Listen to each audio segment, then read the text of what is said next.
Assalamualaikum warahmatullahi wabarakatuh. Bertemu kembali dengan Ustadz dalam pembelajaran kita pendidikan agama Islam. Kepada Ananda sekalian, semoga masih semangat, masih rajin menuntut ilmunya, terutama pendidikan agama Islam. Jadi hari ini kita melanjutkan kembali Ananda semua pembelajaran kita, melanjutkan pada bab yang kemarin.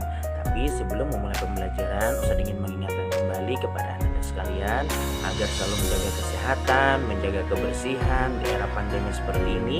Jangan lupa cuci tangan pakai sabun, keluar rumah menggunakan masker, dan melaksanakan protokol-protokol kesehatan yang sudah disampaikan oleh pihak pemerintah. Oleh karena itu, di musim yang seperti ini, kita harus sangat ekstra menjaga kebersihan.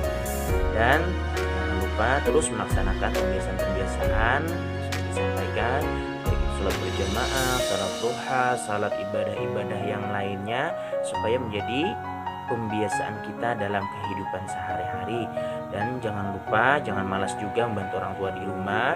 Karena apa? Orang tua adalah segalanya bagi kita. Tanpa mereka kita tidak bisa apa-apa.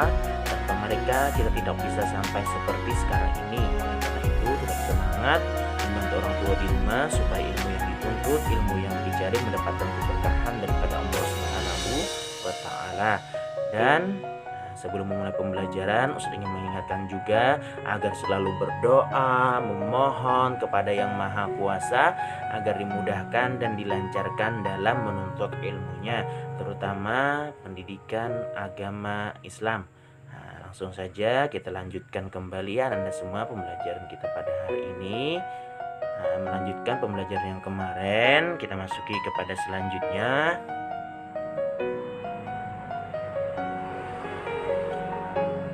Selanjutnya, kompetensi dasar atau KD 1.9 menunaikan salat Jumat sebagai implementasi dari pemahaman ketaatan beribadah. 2.9 menghayati perilaku peduli terhadap sesama dan lingkungan sebagai implementasi dari pelaksanaan salat Jumat. 3.9 memahami ketentuan salat Jumat. 4.9 mempraktekkan salat Jumat. Jadi pertama nih, yang khusus bagi anak laki-laki itu harus lebih memahami lagi tentang kompetensi dasar kita pada hari ini, karena ini sangat berkaitan dengan anak laki-laki. Tapi untuk itu semua tetap anak perempuan juga harus mengetahuinya. Selanjutnya kita masuki kepada tujuan pembelajaran. Tujuan pembelajaran kita pada hari ini yang pertama, menunjukkan tata cara salat Jumat. Yang kedua, melaksanakan salat Jumat sebagai implementasi dari pemahaman surat Al-Jum'ah nomor 62 ayat 9. Yang ketiga, menjelaskan pengertian salat Jumat. Yang keempat, menjelaskan hukum dasar salat Jumat. Yang kelima, menjelaskan syarat mendirikan salat Jumat. Yang keenam, menerangkan perbuatan sunnah yang terkait dengan salat Jumat. Yang ketujuh, menerangkan beberapa halangan melaksanakan salat Jumat. Yang kedelapan, menunjukkan contoh pelaksanaan salat Jumat. Yang kesembilan, mempraktekkan salat Jumat. Jadi itulah tujuan pembelajaran kita pada hari ini. Mudah-mudahan bisa tercapai. Jadi kepada anak-anak sekalian, terus simak materinya dengan baik supaya mengerti dan paham pembahasan pada bab hari ini tentang salat Jumat. Selanjutnya, kita masuki kepada internalisasi nilai Islam. Internalisasi nilai Islam kita pada hari ini yang berbunyi Bismillahirrahmanirrahim. Ya ayyuhalladzina amanu idza nudiya lis-salati min yaumil jumu'ati fas'au ila dzikrillah wa dzarul bai' dzalikum khairul lakum in kuntum ta'lamun. Hai orang-orang yang beriman, apabila diseru untuk menunaikan salat di hari Jumat, maka bersegeralah kamu kepada mengingat Allah dan tinggalkan jual beli. Quran surat Al-Jum'ah nomor 62 ayat 9. Jadi anak-anak sekalian, dari internalisasi nilai Islam kita sudah dapat mengetahui hubungan pembelajaran kita pada hari ini, yaitu membahas tentang ibadah salat Jumat. Selanjutnya bab 9 melanjutkan pada pembelajaran yang telah lalu. Jadi kita sudah masuki kepada bab 9 yang membahas tentang memupuk rasa persatuan pada hari yang kita tunggu. Jadi nanti sekalian, alhamdulillah kita sudah masuki pada bab 9. Nah, perhatikan di situ ada peta konsepnya. Yang pertama, memupuk rasa persatuan pada hari yang kita tunggu. Mempelajari dan memahami Quran surat Al-Jumu'ah nomor 62 ayat 9. Mempelajari dan memahami ketentuan ibadah Jumat, salat Jumat dan khutbah Jumat. Selanjutnya, mempraktekkan salat Jumat. Menerapkan sikap peduli terhadap sesama manusia dan lingkungan dalam kehidupan sehari-hari. Nah, itulah peta konsep kita pada hari ini. Kita sudah dapat melihat gambaran daripada peta konsep kita tentang pembelajaran kita hari ini pada bab 9. Mudah-mudahan nanti materinya dapat dipahami dan dapat dimengerti oleh Ananda semua. Nah, selanjutnya kita masuki kepada materi kita pada hari ini, yaitu pada bab 9, membahas tentang apa salat Jumat itu. Jadi pada bab 9 ini kita membahas tentang salat Jumat. Apa salat Jumat itu? Salat Jumat adalah salat 2 rakaat yang dilaksanakan dengan berjamaah pada hari Jumat setelah melaksanakan khutbah Jumat dan hukumnya wajib bagi muslim laki-laki. Nah, jadi salat Jumat itu Ananda semua dikhususkan bagi laki-laki. Salat Jumat itu adalah salat pengganti daripada salat zuhur pada hari Jumat dengan aturan-aturan dan ketentuan-ketentuannya tersendiri. Nah, jadi Ananda semua, salat Jumat itu pengganti daripada salat zuhur. Nah, jadi andai kata hari Jumat itu sudah melaksanakan salat Jumat, tidak apa-apa, tidak melaksanakan salat zuhur. Karena dia sudah mengganti daripada salat zuhur, tapi melaksanakan salat Jumat itu dengan aturan dan ketentuan-ketentuan yang tersendiri bagi ibadah salat Jumat. Nah, selanjutnya kita masuki kepada ketentuan salat Jumat. Ketentuan salat Jumat yaitu yang pertama, syarat wajib salat Jumat, syarat sah mendirikan salat Jumat, halangan salat Jumat, khutbah Jumat. Nah, jadi sebelum melaksanakan salat Jumat, kita harus mengetahui tentang ketentuan-ketentuan salat Jumat, terutama bagi Ananda Putra. Nah, jadi Ananda Putra itu harus sangat kenal dan sangat tahu tentang ketentuan salat Jumat. Jadi jangan sampai tidak tahu ya Ananda Putra tentang salat Jumat, karena ini yang selalu dilaksanakan oleh Ananda Putra. Selanjutnya, syarat wajib salat Jumat. Syarat wajibnya ada apa? Yaitu pertama Islam. Jadi orang yang wajib melaksanakan salat Jumat itu adalah orang yang beragama Islam. Jadi selain daripada agama Islam itu, mereka tidak diwajibkan salat Jumat. Jadi itulah syarat pertama daripada orang yang diwajibkan untuk memenuhi syarat melaksanakan salat Jumat. Selanjutnya baligh, artinya sudah sampai umur batasan dosa dan pahala sudah ditanggungkan kepadanya. Kalau laki-laki sudah keluar mani atau bermimpi, untuk perempuan sudah haid, keluar darah di kemaluannya. Nah, itulah tanda seseorang sudah baligh.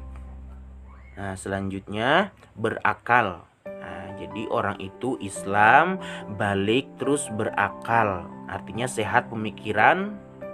Nah, tidak seperti orang gila. Orang gila itu Ananda semua tidak diwajibkan karena dia sudah tidak mengerti lagi tentang ibadah. Nah, jadi yang diwajibkan di sini adalah orang yang berakal. Nah, selanjutnya laki-laki. Nah, jadi yang wajib melaksanakan salat Jumat itu adalah laki-laki. Nah, selain daripada laki-laki, tidak diwajibkan. Tapi seandainya ada perempuan yang juga menginginkan sholat Jumat, tidak apa-apa, tapi tidak diwajibkan. Tapi boleh perempuan melaksanakan sholat Jumat. Jadi yang mencukupi syarat di sini adalah laki-laki yang melaksanakan sholat Jumat. Selanjutnya sehat. Orangnya itu harus sehat apabila ingin melaksanakan sholat Jumat. Sehat secara jasmani dan rohaninya. Artinya mau kemanapun bisa, tidak sakit. Jadi apabila orang sakit itu anda semua tidak diwajibkan juga sholat Jumat, karena dia susah untuk bepergiannya, untuk melaksanakan sesuatu yang berkaitan tentang ibadah sholat Jumat. Jadi orangnya harus sehat. Selanjutnya menetap atau ada di kampung. Artinya orang itu tidak sedang dalam bepergian atau sedang musafir, tapi ada di kampung itu. Itulah yang wajib melaksanakan salat Jumat. Jadi yang pertama tadi ada Islam, balik, berakal, laki-laki, sehat, dan menetap ada di kampung. Itulah syarat wajib untuk melaksanakan salat Jumat. Selanjutnya dalil Al-Qur'annya tentang ibadah salat Jumat yang berbunyi, ya ayyuhalladzina amanu idza nudiya lis-salati min yaumil jumu'ati fas'au ila dzikrillah wa dzarul bai' dzalikum khairul lakum in kuntum ta'lamun. Artinya, hai orang-orang yang beriman, apabila diseru untuk menunaikan salat di hari Jumat, maka bersegeralah kamu kepada mengingat Allah dan tinggalkan jual beli. Jadi dari dalil Al-Quran itu kita sudah dapat mengetahui bahwasanya apabila mendengar seruan atau azan yang dikumandangkan untuk melaksanakan salat Jumat, maka bersegeralah untuk melaksanakan salat Jumat itu, sekalipun sedang dalam keadaan jual beli. Tetap harus melaksanakan salat Jumat. Kalau bisa jual beli itu ditinggalkan. Sebagaimana tinggalkanlah jual beli, artinya sangat ditekankan, sangat dianjurkan untuk ibadah salat Jumat sekalipun sedang melaksanakan jual beli. Itulah dalil yang menunjukkan tentang ibadah salat Jumat. Selanjutnya syarat sah mendirikan salat Jumat. Kalau tadi syarat wajibnya, sekarang kita masuki kepada syarat sah mendirikan salat Jumat. Salat Jumat dianggap sah apabila memenuhi syarat sebagai berikut. Yang pertama, berjamaah tidak sendirian.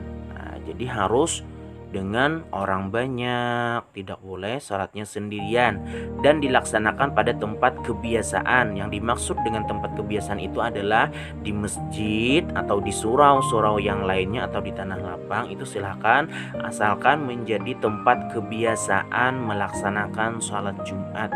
Tidak boleh pada tempat yang tidak menjadi kebiasaan, umpamanya seperti di hutan atau di tempat-tempat yang lain yang tidak biasa dilaksanakan ibadah sholat Jumat. Itu tidak boleh. Jadi harus berjamaah dan di tempat kebiasaan. Yang kedua, cukup bilangan 40 orang yang ahli Jumat menurut kaul yang muktamad. Jadi orang yang mensahkan akan sholat Jumat itu adalah 40 orang menurut kaul yang muktamad. Kaul yang muktamad itu adalah kaul yang dapat diperpegangi, kaul yang bisa dipertanggungjawabkan akan kesahihan, kebagusan tentang kaidah-kaidah yang berkaitan tentang ibadah salat Jumat. Dan menurut kaul yang dhaif atau yang lemah, boleh 2 orang. Jadi yang muktamadnya itu 40 orang, yang dhaif itu boleh dilaksanakan 2 orang. Tapi ini tidak dianjurkan. Lebih baik sholat zuhur saja kalau cuma ada 2 orang saja. Jadi harus kalau bisa tuh 40 orang. Yang ketiga, dikerjakan di dalam negeri. Artinya artinya di dalam negeri yang mukim di kampung atau tidak sedang bepergian. Nah, jadi harus di dalam negeri tadi, harus yang menetap yang ada di kampung di dalam negara itu. Nah, tidak boleh yang sedang musafir tadi. Yang keempat, dikerjakan setelah 2 khutbah. Nah, jadi salat Jumat itu dikerjakannya setelah 2 khutbah. Nah, berbeda dengan salat Id, baik itu Idul Adha dan Idul Fitri. Nah, salat dulu baru khutbah. Nah, kalau Jumat itu harus khutbah dulu baru salat. Nah, itulah syarat sahnya boleh mendirikan salat Jumat. Jadi harus setelah melaksanakan khutbah dulu. Nah, baik udah khutbah yang pertama dan yang kedua. Yang kelima, jangan ada yang menyertai atau mendahului salat Jumat yang lain. Nah, yang kelima ini, jangan ada yang menyertai atau mendahului salat Jumat yang lain. Maksudnya di sini adalah Anda semua, yaitu apabila berdekatan masjid yang satu dengan yang lainnya. Nah, jaraknya itu tidak terlalu jauh. Nah, itu tidak boleh saling mendahului. Nah, jadi harus sama serentak. Nah, kalau bisa itu alangkah bagusnya dikumpulkan dalam satu tempat saja karena tempatnya dekat. Nah, terkecuali apabila tempatnya itu berjauhan. Nah, umpamanya dari Barabai ke Paringin. Nah, itu boleh terdahulu, silakan, tidak apa-apa karena dia punya aturan waktu masing-masing. Tapi kalau satu tempat saja ada 2 masjid, nah itu tidak boleh, harus di satu tempat saja. Nah, itulah yang dimaksud dengan nomor 5 itu tidak boleh apabila masjidnya itu berdekatan satu sama lainnya.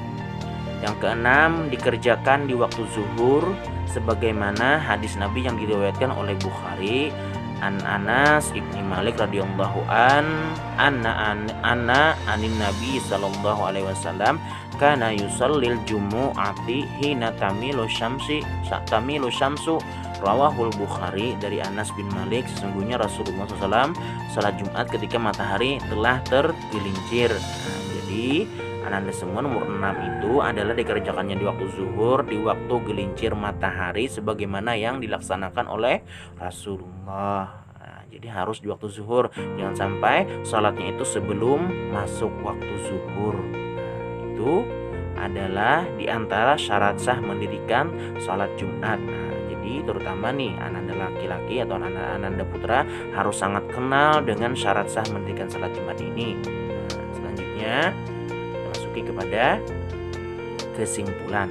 Nah, kesimpulan dalam pembelajaran kita pada hari ini, salat Jumat adalah salat yang dikerjakan sebanyak 2 rakaat dan wajib berjamaah pada saat gelincir matahari, dan hukum melaksanakan salat Jumat adalah fardhu ain bagi muslim laki-laki. Nah, jadi bagi muslim laki-laki adalah fardhu ain, artinya kewajiban, sedangkan untuk muslim perempuan itu dimubahkan atau dibolehkan saja andai kata pengen mengerjakan. Nah, selanjutnya salat Jumat adalah salat yang terkhusus dikerjakan pada hari Jumat dan mempunyai syarat-syarat tertentu dalam pelaksanaannya. Nah, jadi salat Jumat itu adalah salat khusus yang dikerjakan pada hari Jumat dengan syarat-syarat tertentu. Selanjutnya salat Jumat adalah sebagai salat pengganti dari salat zuhur pada hari Jumat. Jadi salat Jumat adalah sebagai salat pengganti dari salat zuhur pada hari Jumat. Nah, jadi bila hari Jumat itu tidak apa-apa tidak salat zuhur karena sudah diganti dengan salat Jumat. Nah, itulah kesimpulan kita pada hari ini. Penutup, sampai di sini dulu pembelajaran pendidikan agama Islam kita pada hari ini. Sampai di sini dulu materi yang dapat Ustadz sampaikan. Sampai bertemu kembali di pembelajaran Al-Quran selanjutnya.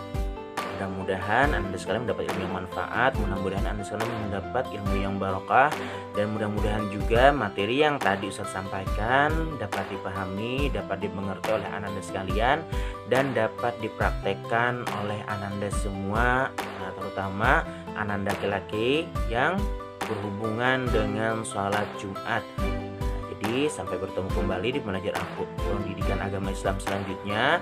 Akhir kalam, assalamualaikum warahmatullahi wabarakatuh.